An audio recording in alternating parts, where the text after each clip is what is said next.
What's up, everybody? Welcome back into the Play the Fight Song College Football Show. Another action-packed offseason episode ahead. Tonight, we're talking a little bit on the downside of coaches. We're talking coaches maybe fighting for their job, coaches on the hot seat going into 2025.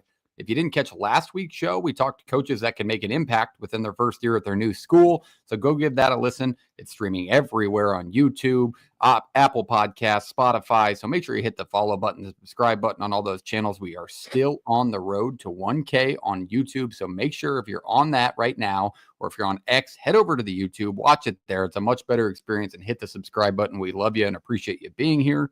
The boys are in studio tonight. I'm joined alongside co-host JP, who represents the Iowa fandom, and Jake, who represents Iowa State. If you haven't tuned into the show before, this is college football heaven, and I want to start the show tonight by asking the gentlemen what's all being talked about on social media right now. Did you guys wake up and rub a banana peel on your face, or dip your face into a puddle of water, or what did you do this morning, Jake? Okay. I had seen that video. I'd seen that video a long time ago before it. I don't know why it just started blowing up. I know who that guy is. Like, people clown him on TikTok all the time. And I don't know how it just caught that video, that specific video he posted just now catching flame. And it's on everybody's profile or whatever now, is just kind of funny to me. But I had seen that around for a while. And it's still not hilarious, because it's like the corniest shit I've ever seen. But dudes, I don't know. I'm also a sucker for a day in the life kind of stuff. I like to see some of that inspirational stuff, but his is hilarious, man. I mean, just nothing like getting up at 3 a.m. and just doing absolutely nothing for an hour. And then those are the best people that are like, bro, woke up at 3 a.m. to do nothing. Like go swimming. I also always think in that video, and that specific creator is like, who's the lady handing him stuff? Is that like his wife that he's like, hand me that, or girlfriend? Or is it just You've seen the one where he drops the bottle, right? And he has like a different camera angle for the bottle that smashes. But for those who don't know, if you live under a rock, Ashton Hall, look him up. He's just former college football running back. Yeah, Alcorn State running back. I didn't know that. Yeah, I mean, it all comes full circle back to college football. JP, what about you? Are you a guy that believes in dipping your face in ice cold water, maybe filled with lemons, maybe cucumbers, just different fruits? I've seen 5 seconds of that video. Every time it comes across, I just scroll by it and I see like the gag reels, and I'll watch like 2 seconds of it. It's not something I really care to have flying through my social media feed, but I've seen it. I get up in the morning, shower. JP has that exact same. Yeah. It's the exact same routine as that guy. They have the same one. I'm up at like 7:15. Like I get to sleep a little later because I work it from home, and then I shower, come down, hit some coffee or an energy drink, and we roll through the day. Yeah. Think of how much stuff massive. Think of how many things he's done before you even got out of bed. You lazy. That's fine. It's perfect. He's done like 900 push-ups, gone to the pool, floated in the air for 4 minutes. Just a guy that's just running the world right now. Also, I roll out of bed, try to find a way to pop the shoulders, in the wise words of Blake Bortles back in like 2009 Barstool Sports. I piss. I just wake up. First thing I do, piss. And that's a day in the life video. But I'm with Jake. I actually do follow a lot of the creators that do day in the life videos.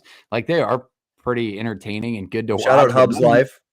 Shout out Hub's Life. He's taking some heat right now too. But let's not go. My guy. Hub's Life out there. There's some good ones out there. Shout out Log. But all right, let's go into recent news. But before we do that and get to the college football world, let's talk college football fandom and the clothing that comes with it and the apparel. No Rivals. Shop norivals.com and use the code PTFS at checkout for all your premium collegiate headwear. Best looking hats in the game. New teams coming, new designs coming. The throwback collections out there, the Glory Days collection. Give that a look. If your team's on there, you're going to want this hat, and use that code at checkout for free shipping. We'll cover that to get you some of the best looking hats in the game, as JP tries to sing over my advertisement. Let's go into recent news. We don't skip question of the day. I almost skipped question of the day, which is one of our favorite. It's the most important part. Yes. Question of the day. People have been loving these. What is the earliest moment, or one of the earliest moments you have of your college football fandom? Obviously, we're talking childhood here, and we're in most different eras than a lot of our viewership. So these are probably going to be shocking answers that you'll remember too. Let's go to Jake first, because he wrote the question. Jake, give us your earliest memory you have from your college football fandom. Yeah, I kind of made this open-ended. I mean, I could pull like memories from when I was like 3, 4, or 5 going to like Iowa State games, but I was trying to keep it like football based. Oh, you lost. You lost. Is The the mic mic not started. working? It started. Retrying the mic It tonight, always and it always comes back at the little- worst time. Is it still not working? no, it sounds pretty It's good when right you're now. rolling. Cut out. Okay, Yeah. I'll try to talk slow so the mic can catch up. I was gonna say for me, it's the 2008 Big 12 South, the year like Crabtree was around, where it was a race for Oklahoma, Texas Tech, and Texas. Like when Oklahoma just dismantled Texas Tech, Texas and Texas Tech have that all-time game in Lubbock, and then Oklahoma State was still pretty solid that year as well. Like those are like my first core memories of actually like being of age where I sit down and pay attention to the football games. Cause like, I mean, let's be honest, kids are kids and your attention Mhm. span's only so big. So You'd that rather was play the sport than watch it. correct. Or play like NCAA 07. And then the 2009, I think that's not the same year, is it? The 2009 national championship with like Yeah, McCoy. Yeah. That was Texas 9 into 10. Okay, yes. So it'd have been the year after for that Big 12 South Texas team. The year afterwards, I remember that sitting down, Rose Bowl, Mark Ingram, Colt McCoy getting hurt in the first quarter or whatever that was. That was like the first real national championship I remember watching. That's a good era for college football, and that was back when, just around that time, just a couple of years before that, was like the Todd Reesing Kansas teams, like the most electric offenses, some of the most electric offense in college football of that era. JP, I'll go up to you. What is your fandom memory? I mean, I feel like I remember things, right? Like bits and pieces. But the one core one that I have like front to back pretty vivid is the 2005 Capital One Bowl when Iowa LSU. Drew Tate. Yep, know exactly where I was, what I was doing, who was there, that kind of thing. So that was when we used to do family Christmas, kind of during that time, rather than being able to move it a little bit. Just as I've gotten older, more people in the family, kids having kids, that stuff. All the grandkids, there's 13 of us grandkids plus family friends. So there's probably 20 kids downstairs and then like 30 adults upstairs, probably a little bit more. And we're watching that game, right? Pass goes up in the air, it's caught, goes into the end zone, and all 30 kids sprint up the stairs in this house and just mayhem throughout it, right? So I'm probably like 8 or 9 at most during that. And that's the first one I remember like very vividly, the game, the outcome, the situation, what happened, all the feelings of it. I can tell you I remember like the 02 season and some things there, and I can tell you I remember other things, but that's the first one where it's like it's core, it's etched in my brain, every feeling, every sense of the situation. Yeah, and most of those are kind of replay based for me back in like the 05 era because I was 5. But now that I was thinking about this, I love this question because it immediately raised a character flaw I realized within myself, that why are all mine negative? Like I'm thinking of all these bad things that have happened to Nebraska in my initial fandom, and obviously a majority of them recently, but like one that stuck out on the negative side was the second left Texas kick that same year you were talking about, Jake, where they went and played Alabama and Colt McCoy got hurt in the national title. I remember like Mac Brown watching it live, holding up the one finger, being like, no fucking way. Like, this is no shot. This is going to be like the best moment. I've just watched my team win a conference title. Like, they're going to go play in a New Year's Six game. And it just, obviously that's the negative one, but a positive one, 8 years old, being in the stadium for Nebraska, Oklahoma. Landry Jones rolls in. They're ranked 24th in the country. Nebraska's not ranked. 10-3 football game. My little cousin, who's an Oklahoma fan at the time's like, I don't know, 6, 7. She's crying in the seats next to us because she can't hear herself or hear her mom talk. We're sitting next to each other. I love that. That's the beauty of college football. So that's a big memory for me. But then another one that stuck out is just the Northwestern game, the Hail Mary, Ron Kellogg, the Nebraska Northwestern Hail Mary. It's like the only big time Hail Mary play Nebraska's hit in my lifetime. I watched that by myself because I was so angry at how the game was going at 13 years old that I like left my friend's house.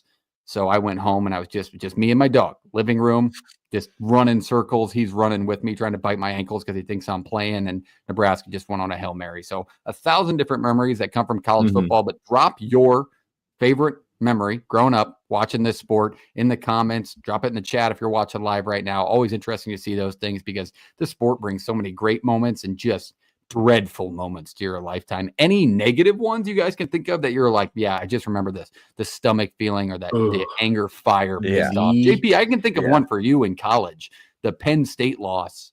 Yeah, I threw a beer can at a wall that night. Yeah, that ball was a half a centimeter from getting tipped and Iowa winning that game, and it brushed over his fingers. It was insane. The earliest one being Iowa, Florida. This was probably 2007, 2008. They played in a Capital One Bowl, I believe, and Iowa had an onside kick and recovered it, and they called Iowa offsides. And if they could review this kind of stuff, it's like not even close. Like he's nowhere near offsides. Florida gets the ball, takes a knee, wins the game. That's like the earliest heartbreak, because we were also with the extended side of the Pierce family, who are, as you know, big Hawkeye fans.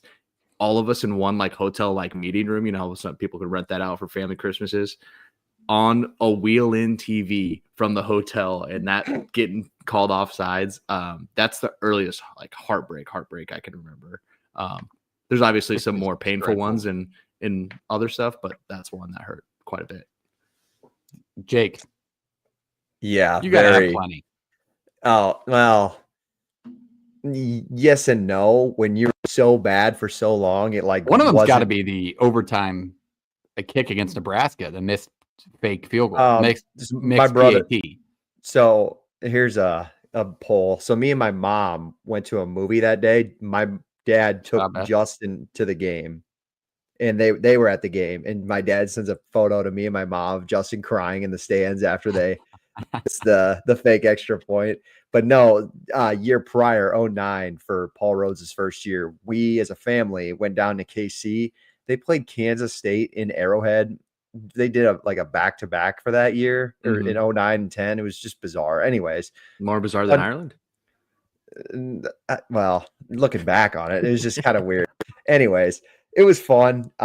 Good game. I mean, this was like Iowa State had won. They were like 3-2 or something. And at the time, this is Rhodes' first year in Iowa State. Like being 500 is a miracle after the Chizik era. And they throw a pass with like, I don't know, 10 seconds left, 30 yards, gets tipped, kind of like a Hail Mary. And the dude catches it by his feet for the touchdown. Everybody's going crazy. They need an extra point to tie it up. Blocked extra point. Kansas State wins. And I think that was the one and only game I shedded tears at. I don't think I have done that since. And that was what I was, I don't know. That was 14 years ago. So I was, hey, that's the beauty. Isn't now it's just irrational anger. Yeah. I'll have to turn to anger. When we get off the show tonight, I have a specific video. I know where to find it on YouTube to show you guys, and like the motivational, like sad music. Iowa State made a montage of the 2009 season, and that moment there is just like a sad violin playing. It's hilarious. That is a brutal memory.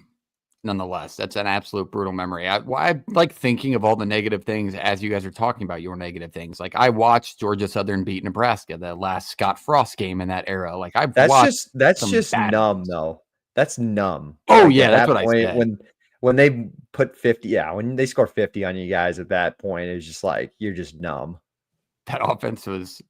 That was bad. Yeah, it's bad. But then, like, we all knew what was happening. Like, we knew that was it. That next day, Scott Frost got fired. So it was kind of like a celebratory, holy shit. And then I see the picture the next day that the College Football Hall of Fame put up their jersey in there for beating Nebraska, like for the upset. And I'm like, God, it's just all negative these last few years. I remember we could go on a train for that forever, but like where you were in those games, like that game, I remember being in a bar in Ames after I think we went to an Iowa State game that day, obviously. But yeah, it's funny how you can recite where you were in some of those games and memories. Yeah, I can recite. I was in a bar tailgating for the Georgia Southern game the night we lost to them, watching Iowa State beat Iowa in Kinnick. I think that was the 2 years ago. Oh, yeah, it was that year. It was yeah. I was at that game, if you're curious. Yeah, that's it. I mean, the negative memories. That's what we did that day, because we were at the bars all day watching that. Now that makes sense now. Yes, that would add up. But all right, let's move on to recent news. Let's talk some recent college football. some news has come out, obviously in the coaching world, which we're talking about tonight, which is fantastic. But let's lead it off with something more fun. College Football 26, which we will cover more going forward as the release of that game is expected this summer, had a cover leak. A couple of different covers have come out. One that looks really good from a graphic designer. I don't know if it's real, but it looks like it could be. And then the one that kind of leaked out there from all the channels was, I don't know how to describe it other than a lot of college football players and coaches sitting in the bleachers. Really ugly background. That's the kind of look you can kind of take from it. I'm sure you've seen it by now. What is your guys' thoughts on that leak? Is that the one, or is it the one with Arch, Smith, and Williams on it? No, the one from Arch, Smith, and Williams is the one that we commented back on. Check it out on our X page. That one I do not believe is real. That was just a graphic designer who does a killer job. That was gotcha. that's why I commented on it. He grinded on that. That looked fantastic. I'm not sure of his name, but go back and find his channel and follow him on X. But the real one that everybody leaked was the one where they're all sitting in the stadium seating. And it was like, I saw James Franklin. I mean, a million different players, coaches, and mascots. What did you guys think of that cover? Because I think that is the more realistic one that EA is probably going to play up. JP. I don't like it. It's a great poster. Fair. I would frame the shit out of that poster. It'd look awesome. So why isn't it good for a video cover? game cover? For me, the video game cover needs to, I don't know. It needs to have a little life to it. There's not a lot of life in 20 bodies standing in the bleachers. Like, go look at like all the past NCAA games. Like somebody's in action doing something, or last year, there was at least some action in it. Like they're kind of reaching out at the camera. I feel like that. Maybe that's the photo shoot that they were doing and they'll grab the cover from it. But that specific photo I wouldn't want on my cover. Yeah, that's just my thoughts. Good place to put it. I thought it was just not a lot of thought put into it, or a lot of time, just because getting all the people to the stadium at one point of view. But like, there were some people on there that was kind of a stretch to be on the cover. I know we had floated the idea out there, but like a true freshman quarterback at Michigan, sure, you can have some hype built up to him, but putting him on the cover of the video game is a little crazy to me. And he was a part of that massive group. I don't know. I just feel like they should focus on one player. I know they're probably going to do multiple from here on out, but I liked it when it was the one player. Like, you were the cover athlete, not three, the split. Just make a decision. Let there be controversy. I like that factor of it, and I agree with JP. There's got to be some pizzazz. Put it school focused. The stadium, the mascot, the band, all around the one player image is just what we remember college football. Not to make Jake's thoughts here seem irrelevant as I cut in a little bit. Do you remember at GameStop when you were able to, if you pre-ordered the game, went in and bought it early before you picked it up, that some of the GameStop stores could make custom covers for you? Like Iowa centric, Iowa State centric, Nebraska centric, Alabama, whatever. That would be so cool. I know we're running out of that just based on a lot of the gaming systems now don't even take discs, but that was always really cool. I personally would like the option to have like an Iowa based one, but the national one's cool too, because you remember that game based on who's on that cover. And then you remember the year I think so. Like the year and the game are going to become synonymous. Like, this is what happened in that year. That was the video game cover that year. I like that, because you go like Phil Steele style even and just regionalize the cover. But you go regionalize where it's just like, the Big Ten cover or whatever Phil Steele does. Shout out Phil Steele. It's almost preview season, but something like that would be badass. I obviously, most of you know, I make all the graphics on our channel. I used to do that. Like, I would literally have people email me when I was 12 years old and ask me for what team and what player. Yeah, and I would that's cool. App. And then I would just tell them, hey, size it like this on a Word document and print it. You cut it out. It fits perfectly in the sleeve. That would be badass to do again, but it's going to get harder because Play the Fight Song edition. We did make that. I did make that one for College Football 25. This gasoline is sweet. Jake, your thoughts on the cover that leaked out? Well, you commented on the empty stadium. I mean, isn't that what they did last year? That's they used the Cotton Bowl like as an empty stadium. So they're kind of, it seems like it's a little similar to last year's. Outside of just like three dudes making a facial expression, it's more so just like you said, Jordan, it does look like a poster. Like dudes are just kind of sitting there in straight face, their arms crossed. So I don't know. I wanted to ask you guys, because I wanted to get your opinion on it since we're talking about it. What is one thing they need to change in College Football 26 that you thought they lacked last year? I thought a majority of the updates came for Ultimate Team purposes, and I'm just not an Mm. Ultimate Team guy, so I would like Neither any am I, yeah. updates to the game to come through that, like whether it be updates in Dynasty or just new teams updating stadiums like they did at the beginning of it. I just think less into Ultimate Team and more into Road to Glory, which is said to be the case, but Road to Glory was a very weird experience. I didn't hate like the time management thing of it, but like not playing high school sucked. Like just make it a longer process. I'm just not an Ultimate Team guy, so less into that. I like that they made it harder to score, right? I think like you get up to Heisman and you throw your own standard sliders on it. Like I use other people's sliders and import them into my game. Man, I tell you what, there's some plays being made that make no sense sometimes to go pick off a ball. Like I'm reading a kid correctly on a high-low route. I hit him right, and it just immediate burst to go and pick this thing off. That frustrates me. That's harder to do. Back turned. They're back user turned, and all of a defense sudden is by default so hard. Yeah. So hard.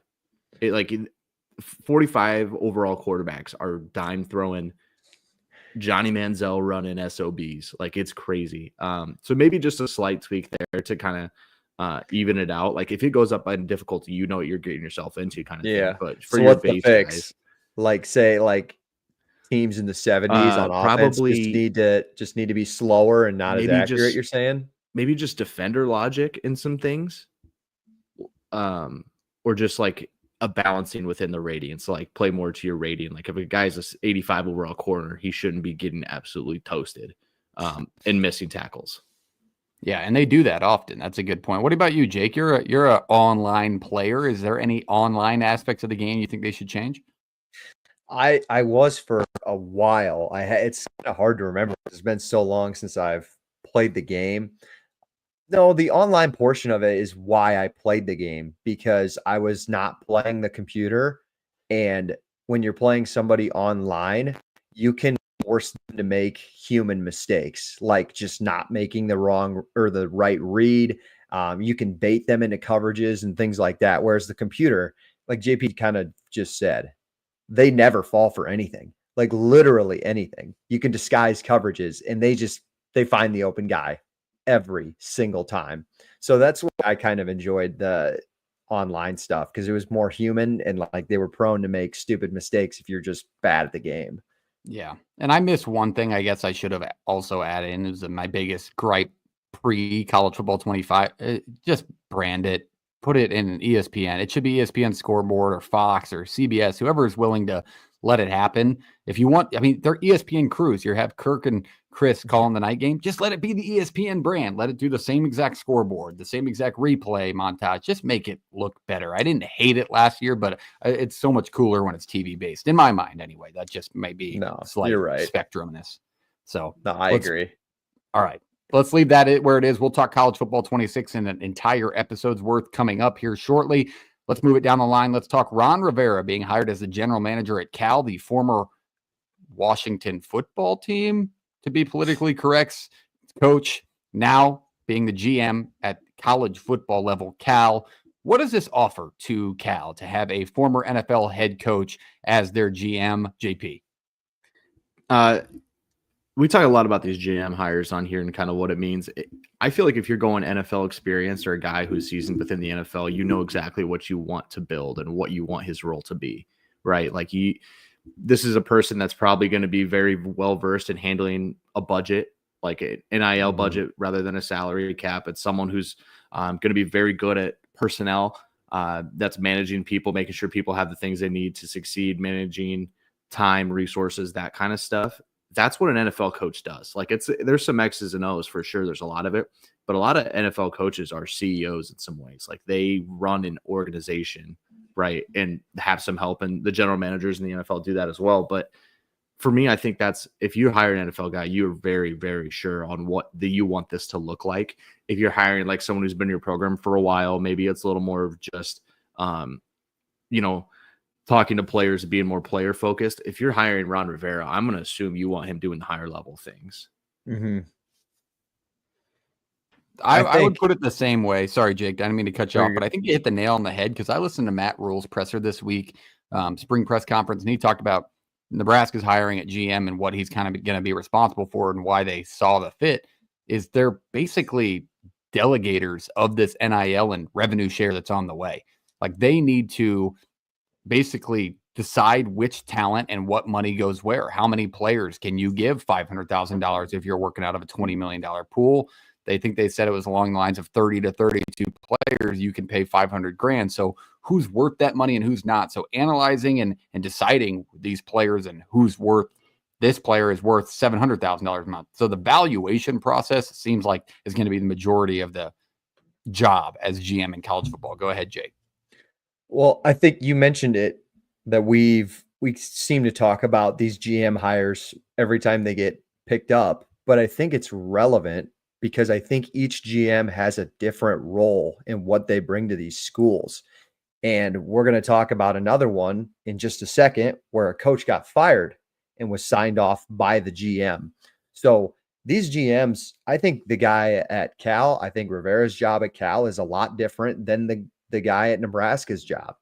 I think Rivera can be a multitude of things. He's familiar with the business side of football when it comes to NIL and things like that. Maybe, just maybe, Wilcox goes to him for advice, for coaching advice. I mean, he did coach a long time in the NFL, so he can be a good resource there. I think, and this is also a guy who just cares. I'm assuming this is his alma mater. I don't know why they'd hire him outside of that, but maybe I'm wrong in saying that. So if it's his alma mater, it's somebody who wants to pour into the program in a bunch of different ways where I think he can help a Cal team right now that honestly quite needs it. All right. That is the GM news for the week. We'll obviously carry on that conversation as more people kind of release what those job responsibilities are school by school. Let's go to that coaching news that Jake was talking about. Troy Taylor out at Stanford, said to be signed off by new GM, former quarterback, former Heisman Trophy candidate, Andrew Luck, one of the best quarterbacks in Stanford history. Former Heisman winner, sorry. Former Colt. No, he didn't win the Heisman, just former Colt. Oh, all right. So I was right. That's where we had to leave this. Yeah, he's a Colt. Yeah. But yeah, former Stanford quarterback signed off on the decision as their new GM. So Troy Taylor's out. 2 questions come from this. Who can replace him? And is the sport better if Stanford's good? I mean, we've seen some good Stanford teams in our time and in our years, especially JP's seen it firsthand. But is the sport better, and who can replace Troy Taylor at Stanford? Shoot, man. You look at the statement that Luck threw out. It sounds like they're going to name a guy for this year, then they'll start their coaching search later in the year and then going into 26. Like an interim. So possibly coaches that we're talking about later in the show. Yes. And there's some things that apparently transpired through this whole thing that made Andrew Luck come to this decision or have a group and then him finalize the whole thing. And he saw fit that those things that happened, and I'm not going to talk about them a ton because I'm not well versed in them. I just know what I've read on some things. It just wasn't what he wanted reflecting the Stanford football program. Make the move. It's an awful time to fire a coach and attempt to run a program through the year because, like we said, you're going to have this portal window coming up. You have nobody in place to really run that to bring kids in or keep kids there. Now, at Stanford, it's tougher to bring kids in than it is to lose them, right? And then you're going to go through a whole nother recruiting cycle. It's just really tough. It's a hell of a move. You got to be confident and passionate about the move you're making. I think Andrew Luck is, obviously. But man, is it a rough time to be looking for a coach or trying to fix problems like this. I was trying to think of like old names from last year that maybe lost their job that are out there that I'm like, yeah, they should definitely look at this opportunity. Like Stanford, they could go get, and I couldn't think of one. I really couldn't because I was like, maybe this is a Scott Frost play, just flip sides, be on the coast. No, wait, he's at a job. And then I'm trying to think of names, and I think you're in the perfect spot, JP. I think it's got to be somebody from this year that is going to lose their job because not all the guys that we're going to talk about are going to get off the hot seat by the end of the season later in the show. So I think it's going to be one of those guys. I have no idea who can replace him. But I do think college football is a little bit better when Stanford's good. With them being in the ACC now, I don't know what that picture looks like of Stanford being in the ACC title or being in that race. So that'll be interesting to see for the first time. Jake. Yeah, I threw that question in the doc because I saw it on other social media posts and I was like, I kind of questioned it a little bit. Is college football better off when Stanford is good? I don't think I care. Like, it's not Yeah. like a program that I depend on that has this huge historical success. I mean, they were really good under Harbaugh and Shaw for a little bit, but like not that kind. That's it. Like, they were pretty bad when Elway was even around. So this isn't a team that has a ton of historical success, and it doesn't really matter to me that they're not very good because, quite frankly, they also don't pour into the program that much because they love to talk about how many Olympians they put out there. So Baseball kudos school. to them. You're choosing to do that. You're choosing to not invest in football, and we'll see who comes out on the other side in 10 years. Good for you. I will say, though, what I didn't know until today was that Taylor had signed another document that basically said, I'm good with getting fired if I make these mistakes again about like mishandling or mistreating basically females within the staff is what happened. And he signed a doc that said, yeah, I'm good with getting fired. Like, so this has came up twice now. So that was surprising to me. So you knew that you were in trouble for it the first time. We don't know what was said or what actually happened, but it was just kind of bizarre to me that he's already gotten the slap on the wrist. And like I said, like Stanford's a football team in a university that is just not going to take nonsense. Like Georgia lets 200 dudes let's is maybe not the word. Lets 200 dudes get away with speeding, but like Stanford's they got a zero tolerance policy around there. They're not. I think they're there's not a playing couple around. of different academic and ethical standards there between Stanford and Georgia. I'll just say that. A little bit, I think that's a but safe place to put that. Well, you know what I mean, though. Like, would this happen at other universities? I honestly don't know. Like, if Taylor was winning somewhere, maybe they would just like, speak up and say, "Hey, don't do that," instead of just firing him. It's a lot easier to give the boot to the door when you're under 500. Yeah, correct. And I'll finish it off by saying too, like, it's cool to see Luck make this decision and sign his name off on it. I think that for like a Stanford football program, if you want to take one good thing away, it's like you have your guy who's really passionate about making this program good again. And his interview in PMT, Pardon My Take, was awesome. Like, to get perspective on what how much he cares about Stanford football. That I think is good for the sport. Yeah, I think Stanford being good for the sport, I already gave my thoughts on that, but like I have the same thought for their baseball program, which I would classify, JP, tell me if I'm wrong. I would say Stanford's a baseball school. I mean, they have some water pretty sports damn good at it. And they're really good at baseball, and they're a common visitor to the Omaha territory when it comes to the College World Series. And even as a good baseball school, I'm not like, I usually, if I flip on the super regionals and if Stanford's playing it, I'm rooting against them because it's not a fan base that travels well. It's not like somebody that you're like, yes, Stanford's back in the College World Series. There's like it's not that program. 17 of them there, and they take 3 Jell-O shots. Yeah. How do they not get money from Tiger? Like, in all athletics? There's money coming into the school. Like, I'm pretty sure the Olympic Committee has a good hand in Stanford in making sure that their Olympic sports are doing well. Correct. Things but like that. They still don't have, like, there's not a bunch of public funding that Tiger's like backing them up. I mean, is there anything out there saying that Tiger cares that if they're good at football, if they're good at hoops, if they're good at these other things? You've seen him at games once in a while. I thought he, well, yeah, like you see a lot of people at games. I feel like it's a different kind of passion for something if you're going to donate your money to it. Like you can be an alum and be supportive and go speak every once in a while and attend some games, but to give your money to a university, right? It's completely different. And I mean, we could say the same thing in Nebraska with Warren Buffett, right? Like Nebraska should have the deepest pockets of all deepest pockets, and Warren Buffett's he's an athlete. Like, he's a modern athlete. That's a little different. Like Tiger, sport. But you think about it, and maybe we don't watch Stanford enough, but is Tiger constantly courtside at Stanford basketball games? Like, he's still in the image at all of school? Some alumni do, some alumni don't. Tiger's involvement. I have seen him at games. I will say that. I've seen him at basketball games, so I know like there is a little bit of support there.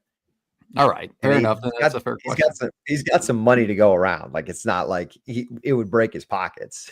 Yeah, he's got some dollars to his name. I'm sure Tiger Woods definitely has that. But all right, that is it for recent news. Kind of a shorter news document tonight. But let's go on to the point of tonight's show. Hopefully, this runs the full time of it. Let's talk coaches on the hot seat. These are maybe coaches firmly established there that are trying to save their jobs in 2025, or coaches that are leaning towards, if this season goes similar to the first couple of years, or maybe just their first year, then they really start to sit that maybe right ass cheek, left ass cheek on that hot seat chair. What are the names that come to mind, gentlemen? Who is on the hot seat in college football heading into 2025? Jake, you first. Yeah, when we did this, we like titled it like could save their job or hot seat. I'll stick with hot seat first. I think Brent Pry out of Virginia Tech is the first guy that comes Virginia to mind Tech. for me. Virginia Tech. And with the hype going into last year, I yes, agree more. Huge letdown there. You get Drones back again this year. If you find a way to go under 500 again, I think it's kind of inexcusable because that's a fan base that just doesn't tolerate mediocrity. I mean, that is legitimately a program whose fans show up night in and night out, doing their traditions. And you just can't simply, especially in a weak ACC conference, you can't be putting up the numbers that you are with the production that you supposedly have. So he's the first one on my list.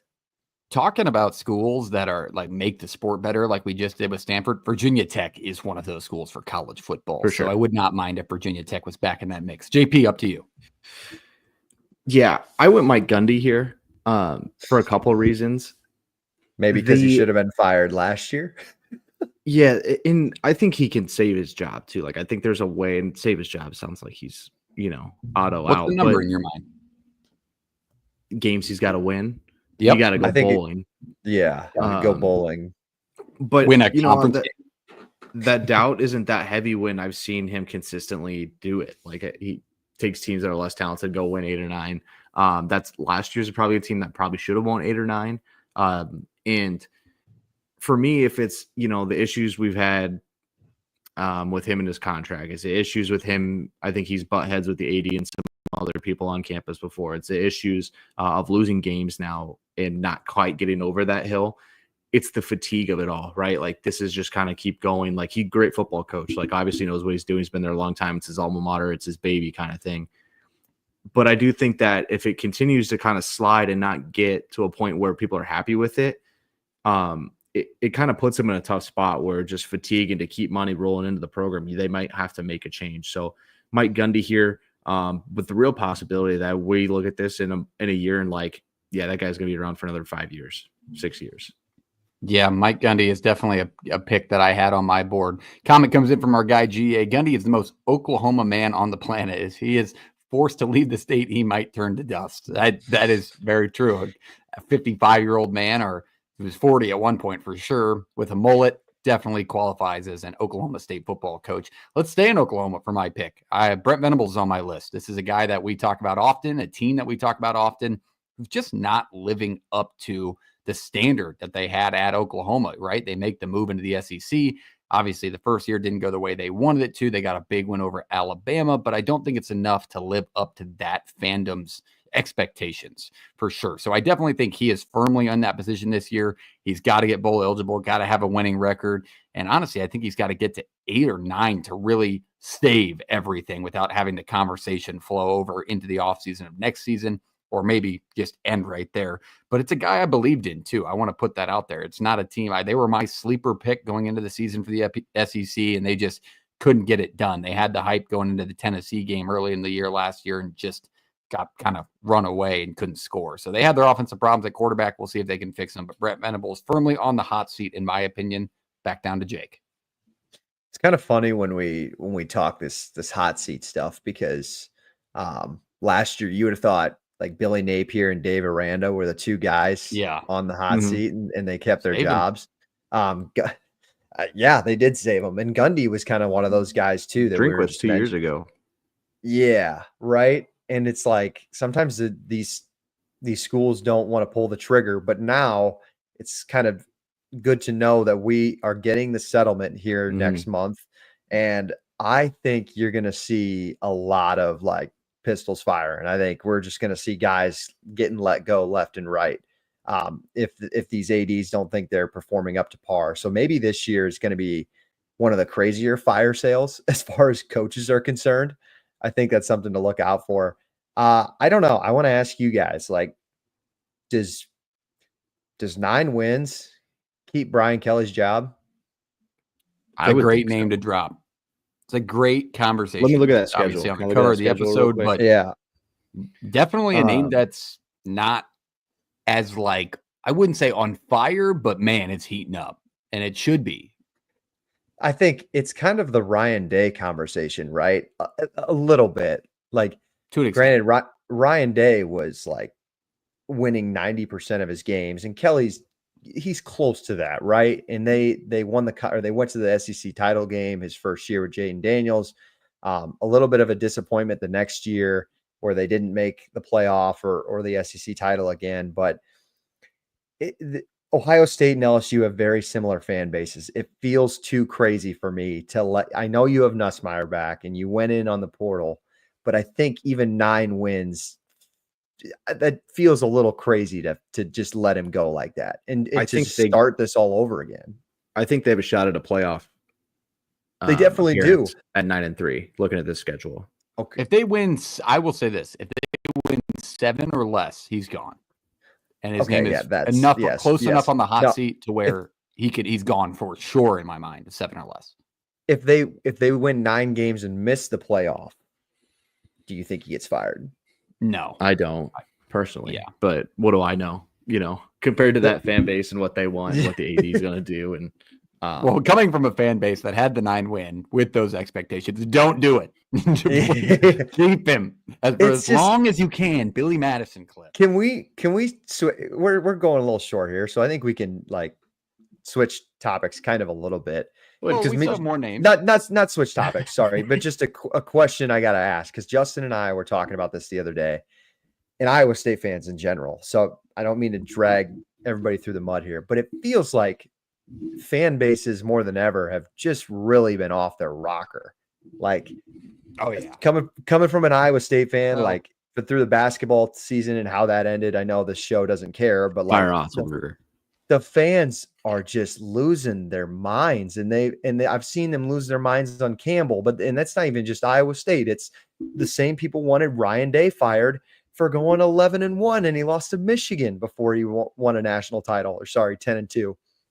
So I don't know. Is it just like, what's the deal? Like, what do we think why do we think the fan bases are just so much crazier now? Is it just like the instant gratification thing? Like, everybody just wants to win now? We are paying people more than ever. We are paying players. There are more opportunities to technically now with the 12-teamer to get into postseason play, to play for a national title. The portal makes it feel like instant gratification is not that far away. And you're kind of in a society now where the more they'll do anything they can to make things easier on themselves, whether that's ordering your groceries online, fast food restaurants, it's shopping through Amazon, it's instant gratification, right? Like, I need to feel good now. I need this now. It applies definitely to the most passionate things that you have in your life, or the things you put your most passion into, that being college football for a lot of the fans around the country. So it's instant gratification. They feel there's too many resources there in this moment and at your disposal to not take advantage of. Very well. I love that point. I would also add, nobody is more comfortable calling for people's livelihood and jobs than burners on Twitter and middle-aged. I didn't want to cross the waters of the burner, but if you're going to start me there, I'll get going. I don't read as many like opposing teams comments. Sometimes I click through them if it's during college football season, but I think a lot of fan bases, especially now when we do have access to the social media, thank you, Jaybird, as I say it, is back in the day, it may have been equally as crazy, but you either had to get on 6 a.m. radio to let your thoughts be known that you're looking to get everybody out, or you had to find a deep, dark message board where you're finding some asshole telling you to fire everybody. But now it's just as quick as a click on any of the 12 social medias that are billions of people on them, and I can just tell everybody, fire everybody. And I think a lot of fan bases, what I was saying was, they're football fans, but then any other sport they follow, they just think it's the equal amount when it comes to a loss. In Nebraska, Yeah. I see this in baseball, who they're having a terrible baseball season. Immediate comment after like game 7 is fire the coach. We don't have the right coach. It's like, dude, there's 55 games left. Like, can we like maybe like this is not football. So I think sometimes football, which being the main trigger in people's mind, makes it a lot easier to be like, all right, let's just get rid of them. They lost 10, they lost 5 games, they lost 6 games. We would get rid of somebody if they did that. So I think that's definitely a contributing factor. What about you, Jake? What do you think it is? I think it was everything JP said, and also just like I don't see the bright side of firing guys. And we're talking about guys that have really haven't been like, how long has Brian Kelly been at LSU? This will be what, year 4? Yeah. Like we're demanding guys to be fired after year, even year 2, year 3, year 4. And some year 1. And JP said it right. Like, we have the money now in the portal, and so you can turn everything around a lot easier. But I still just think like, I think of it as a human, like restarting a job. Like, yeah, that next job you might be nice, but like you keep quitting these jobs and it's just hard to restart and it's hard to get footing. It's hard to build a program. And I think you still rely on recruiting in college football. And it takes a head coach to be there for 4 or 5 years to develop good high school recruiting. The portal also adds to it. It does, but we found out turnaround possibilities. But we've also seen the Florida State side. So like, oh yeah, it's not like it's not the automatic answer to turn everything around. So I love people's passion. It's why we do this show. It's why we love college football. It's why we love the sport. But sometimes people just need to like relax and just think of some human side of things. I know that's hard to sit. I know it's hard to think about, but like we're all human here. I like that. All right, JP, your next pick for coaches on the hot seat. Let's go to Virginia. They're with Tony Elliott. I think 2021, he started there. 5 wins, 3 wins, 5 wins. It's not a place that, really breathes college football fandom and this massive following and this massive, home field advantage and stuff. But it's also a team who's been respectable in the ACC multiple times before.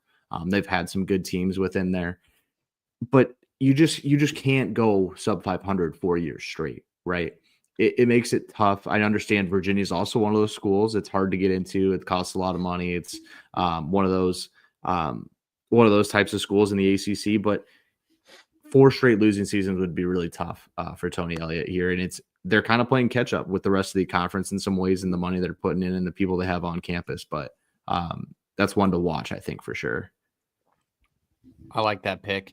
I'm going to go. Funny you mentioned that, Jake, but guys in the 3rd or 4th year at their school, give me Luke Fickell over at Wisconsin. I think Luke Fickell has Wisconsin fans in an uproar for good reason. They've lost to teams that they have not lost to in a long time before he got there. And granted, he's had some outlying factors of, starting quarterback gets hurt, your transfer quarterback in Tyler Van Dyke, and you got a backup quarterback, and you'll lose a really good running back in Braylon Allen, but just it's not to the standard of Wisconsin football and what they've been for a long time in the Big Ten West days, that they're not happy with where they're at. So I definitely think Wisconsin fans would agree with me, and Luke Fickell is on at least my hot seat. What would you say, JP, being a fan of a rival?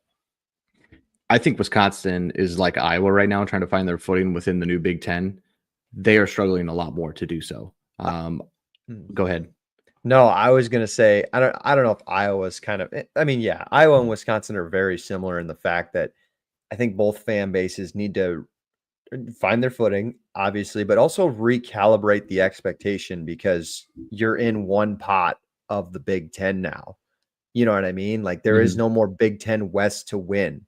So what's the goal? I don't know. Priority number 1 should be to win the Big Ten. I think it should be to compete in the top 5 or 6 of the Big Ten. That's my personal opinion.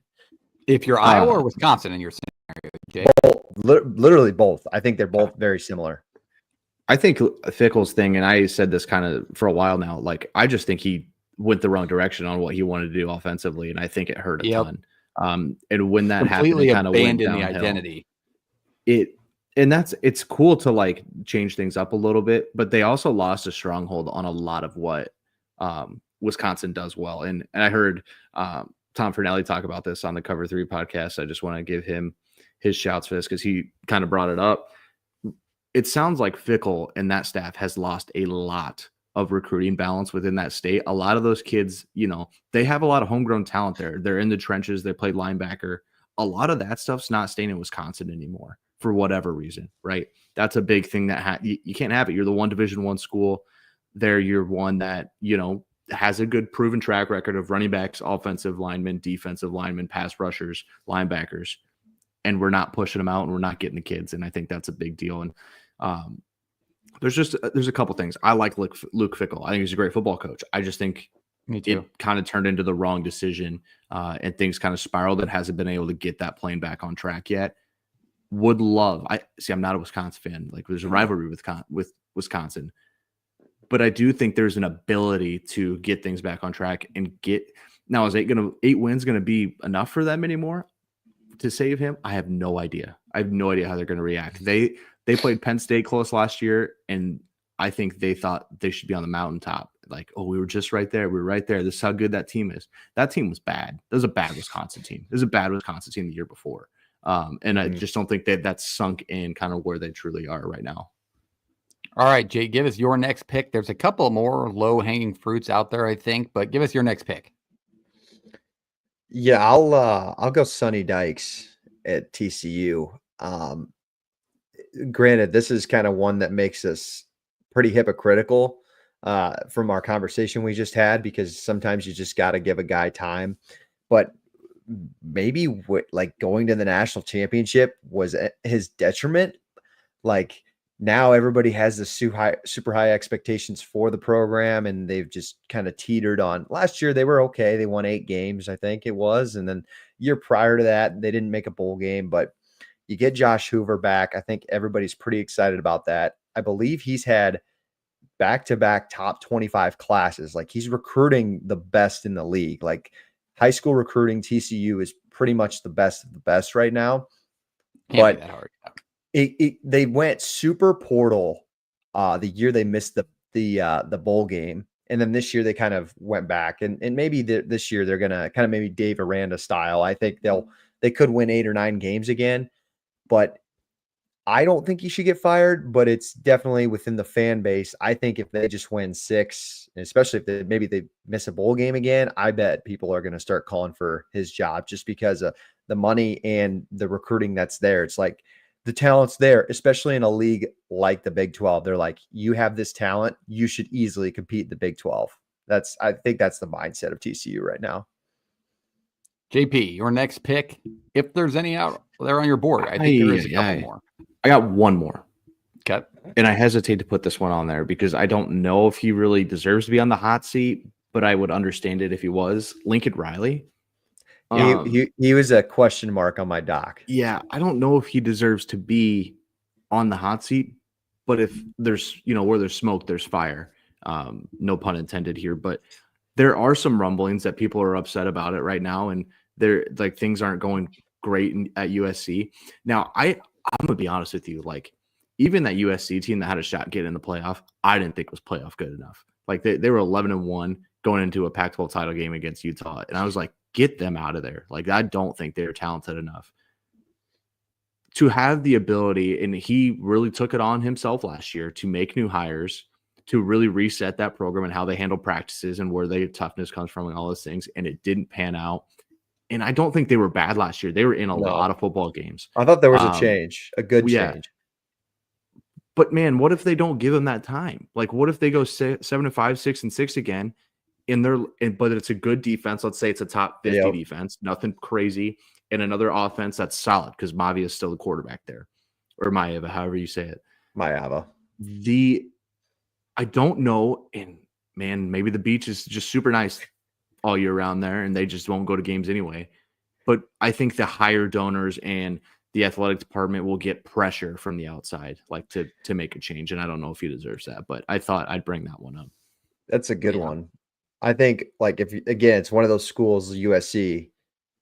What does restarting again gonna do for you? Like, you just gonna keep doing this until you hit the right guy? Like I don't know. We're not that far removed from Clay Helton being there, and I can't even remember the guy before him. But like, we're on what, 3 coaches in the last decade, 3 or 4 coaches in the last decade. Man, that USC job's pretty and it's gorgeous, but I don't know if I'd want to stick my nose in it. Yeah, my next pick, I think there's one more low-hanging fruit that I'm sure will come off soon, but my next pick, I'm going to go a little bit more risky, and you guys can tell me I'm completely wrong because of the expectations at the school, but I really think there's a shift change over in what our good friend Reese would call Poughkeepsie, but I think up at Rutgers, I think Greg Schiano's name is going to start floating around to be replaced because they're not reigniting the 2007 Big East spark they thought they were going to. He's had some higher expectation teams. Example of 1A going into last year. You bring in Ethan Kaliak-Manis, you have Kyle Monungai. They just didn't get to the point that they wanted to. Like they had to start and they just couldn't finish. I mean, I get a lot of faces out of Jake, No, but I think that there's a it's not shift you're change good. going away from basketball to Rutgers to be at least a name to be in the face of the Big Ten. Maybe not the Big Ten title, but maybe in that 5-6 spot like you were talking about Iowa, Wisconsin. Yeah. And I think Schiano is going to be one that they're going to talk about getting rid of here if he can't get them to that point here shortly. Jake, what was the face for? Was it for my comment or for your next pick? No, I thought you had a lot of good points. They bring in the, first of all, basketball side, you mentioned it. They bring in the 2 of the top 5 NBA picks, and they didn't make the, did they make the Big Ten? They missed the Big Ten They did not tournament, make right? the Big Ten tournament. Yeah. Like, oh my God. And then for football, guys, it's not 2007 anymore, and you're not in the Big East. Like Oregon and USC and Ohio State and Michigan are in your conference. And what was the expectation with Kyle Monungai and Nathan Kaliak-Manis? Like, Well, no let's offense not. to those We're guys. not going to do Kyle Monungai slander. That's a. Well, I'm just top saying, No, like, it's 8-4. It's that's what the thought was. 8-4 was like the highest ceiling. Like, okay, yeah, but that gets them into that 5-6 spot. That gets them into the 6th spot.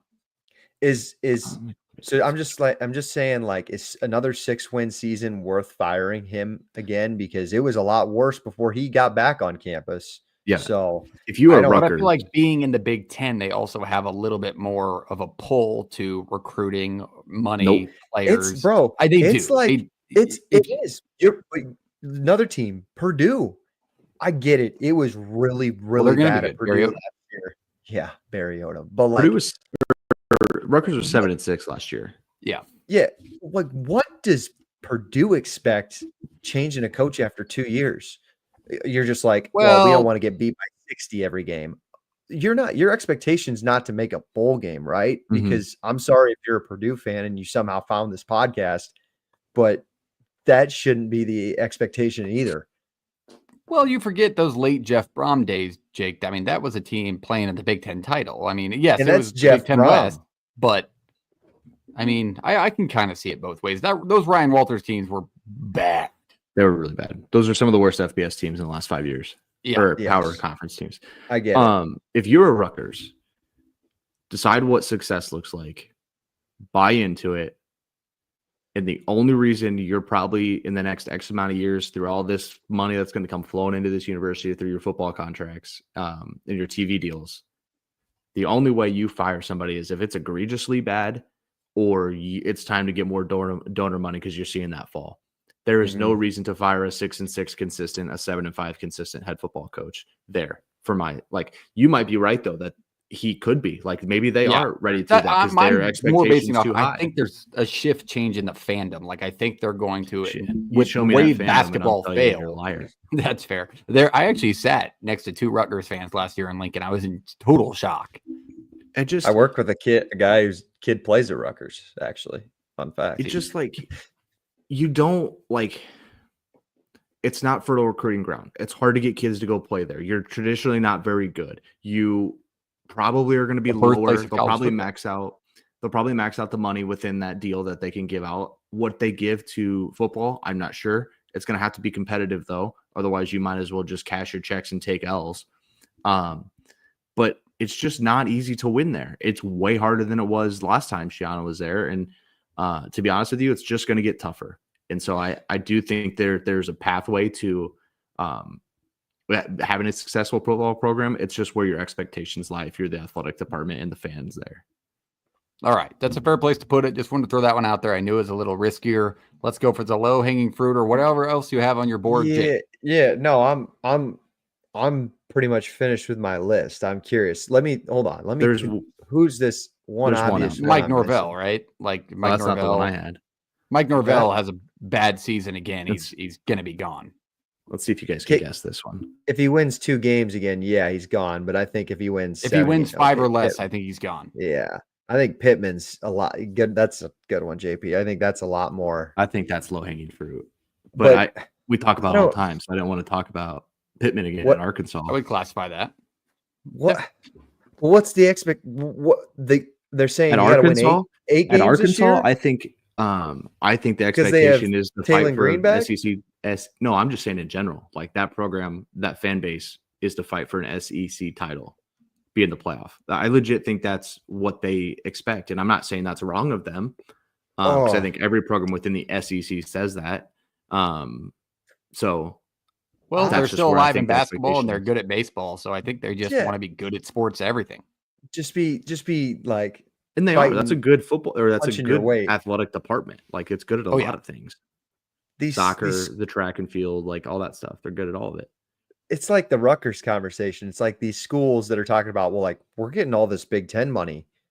Okay, Rutgers. Okay, Arkansas. So is the rest of the conference. Plus, on top of what already Texas can pay, because they already get automatic 5 stars and recruits. You know what I'm saying? Like your money doesn't punch you any higher because you're still in the same conference with all these people. So what are we even talking about? With Taylor Greenback, I think if they don't win 7 games, I'll hear you out. If and their recruiting is really bad right now. Like they lost a ton of dudes to the portal and then basically all went to Ole Miss. So I see that side of it. But fine. If Pittman doesn't win 7 games again this year, I'll hear you out. All right. I think that's everybody's list. Any honorable mentions or guys you thought you might hear that you didn't? Anybody floating around? That's, No? that's the only ones Ma- I had. What if Matt Rule goes 6-6? What's the conversation? Oh, nah. Dude, he took so much stress off himself making a bowl game and winning the bowl game. They'll give him, if they gave Scott I Frost know. 4 years, they're giving I'm him. just shitting. Yeah. I'm just shitting. Yeah. But do you think he'd No, there will be like, people that you're not wrong on. It's the Huh. most insane fan base in college football. It's Wait, ridiculous. I got one. Mark Stoops. Go ahead, JP. yeah. Yes. What's the I situation agree with there? that one. Yeah. That felt like a job you It's couldn't getting lose worse. if you just went bowling. Yuck. That team was rough last year. And it doesn't Bad. look like it's getting better. Yeah. What No, about Mark Jeff? Stoops definitely up there. Kind of like Ryan Walters, Jeff Lebby. If they go 2-10 Mm. again, that's You an can't- SEC. Man, that you, program needed You say that program we needed just had a this lot more conversation. than 1 year. They were so You ju- bad before he got there. So was Purdue. Purdue's the same Purdue thing. was No, not they bad weren't. before Walters got there. But okay, fine. They're not that they weren't bad, but I'm saying like it's like the same. They have the same amount of resources They sit in compared to the their same peers, position within their conference. Yes. and these people think the same way. They're like, we should be going to a bowl game because we're an SEC school, and it's like somebody's got to lose the games. Mm-hmm. Yeah. All right. That's everything. We covered all the coaches we believe are on the hot seat or headed that way. It was a fun show tonight. A little negative because we're talking about coaches fighting for their jobs. We hope they can all accomplish that. So if you're a coach and you were on the list and you want to come on the show because we still love you and we hope you can do that. But like and subscribe if you haven't. Hit the like button on the X on YouTube, whatever. It helps more than you know. Also hit the subscribe or follow button at Play the Fight Pod on all platforms. Shop No Rivals. Use the code PTFS at checkout for free shipping on all your premium collegiate headwear. We love you. We'll see you next week for an awesome college football topic. Jake, take us away. See you next time. Let's play it.